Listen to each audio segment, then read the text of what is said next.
Om Namo Bhagavate Vasudevaya. Om Namo Bhagavate Vasudevaya. Om, I bow to the Lord Vasudeva. Hello, friends. I'm talking about the Bhagavad Gita, chapter 2, and a little bit further on in this chapter, it says, I have thus explained to you I'm sorry, my sight isn't as good as it ought to be. I have thus explained to you the ultimate wisdom of Sankhya. Now hear the wisdom of yoga. I'd like to talk about these different philosophies. There are 6 basic philosophies in India, but 3 of them are the most important: Sankhya, Yoga, Vedanta. And if you want to epitomize what each of them stands for, Sankhya talks about the need to get out of delusion, the need to get away from duality, the need to seek a higher truth. Vedanta describes what that higher truth is: infinite, omnipresent, etc.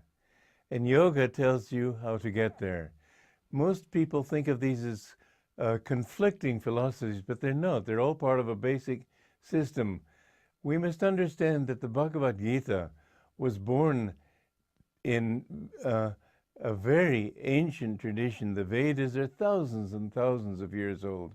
People have tried to denigrate them because they wanted to say that the English and the Western civilization was more important. And there's a very interesting book that the Aurobindo Ashram put out. It's called The Invasion That Never Was.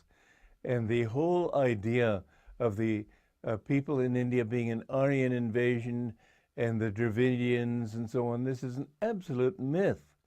And the Western thought that the Vedas are fairly recent and nothing but a bunch of poems written by cowherds speculating about the heavens and so on. This is nonsense.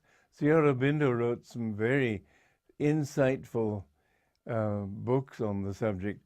He showed how Tamil, for example, which was considered a Dravidian language, has its roots also in Sanskrit. And he showed how the meaning of the ancient words has changed. This is something that the Shankaracharya of Govardhan Math in Puri pointed out also, that he said that when the Vedas give you the mathematics of ancient times, the literal translation according to the modern knowledge of the meaning of old words came out like, in the reign of Kangsha there was bloodshed, pestilence, and famine. Well, that has nothing to do with mathematics. But he meditated on it deeply, and he was a very learned man. And he found that, in fact, it was a very good mathematical formula. They had simply lost the meaning of the words. Aurobindo pointed out, for example, that when they spoke of cows, and the Vedas are full of cows, and you think it must be a cowherd kind of society then. But he said that the ancient meaning of go, which is cow, is also light. In fact, some friends I stayed with in Arizona who were devotees of Aurobindo, they got a letter once to "Dear Cows of Light." Anyway, the thing is that the Vedas are a very deep scripture, and in our modern understanding, trying to read the translations, or if you know Sanskrit, even trying to read the Sanskrit, they don't make an awful lot of sense. And the English came in there with dirty boots and just mucked the whole thing up. But the interesting thing is that all the ancient people who are more within our time range say that the Vedas contain all knowledge. And the summation of the Vedas is contained in the Upanishads. The summation of the Upanishads is contained in the Bhagavad Gita.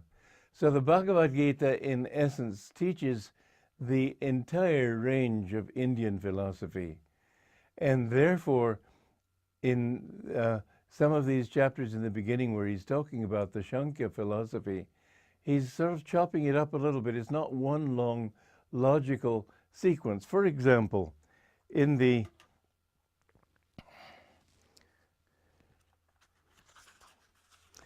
In the 26th and 27th stanzas, which I made the mistake of putting together, it says, even, however, if you prefer to think of the self as perishable, why grieve? What is born must die. Whatever dies must be born again. Why lament that which cannot be avoided? Now here, in one paragraph, but 2 stanzas, it seems like a complete contradiction, doesn't it? I mean, first of all, if you think that the self dies, if it's perishable, then how can you say that whatever dies must be born again? But I've understood, meditating on this, that he's not meaning it to be a logical sequence. It's illogical. It's a non sequitur. But these are 2 separate stanzas, and they're not a continuous argument. Each one is bringing out a part of this philosophy of Sankhya. So while Krishna is trying to persuade Arjuna that he must do his duty and fight, he's also trying to bring out the philosophy of Sankhya and the teaching that in this philosophy, the different truths that it teaches, he has to crowd them all in here and somehow try to add them up as an argument for what he's telling Arjuna, which is basically, you've got to do your duty, and the war that you're fighting is really not a physical war. It's against your own lower nature, and your fear of destroying your lower tendencies, your fear that you'll destroy part of yourself, that you'll be less a man, less a human being if you do this. This is all based on delusion. So Krishna's got that basic argument to follow, but he's trying to put in, as I read it, these different things that add up to the whole philosophy of why you need to get out of delusion, why you need to conquer your lower nature and claim your higher nature. And so there are a few non sequiturs here where, on the one hand, he's saying, even if you don't believe in anything, on the other hand, you'll go to heaven if you do this. It doesn't make sense if you follow it, just logically. The only thing that does make sense is if you think of each stanza as a separate thing, but also with, to some extent, a separate teaching. And so the first of these is, even, however, if you prefer to think of the self as perishable, why grieve? These stanzas at this point are mainly focused on why grieve, on being even-minded. You see, the nature of reality is Dvaita, duality, and we must try to find that midpoint. As long as we grieve over the situations in this world, the deaths, the lives, the births, the sickness, all the failures, disappointments, and so on, all of these, if we grieve about them, we get caught up in the storm of Maya.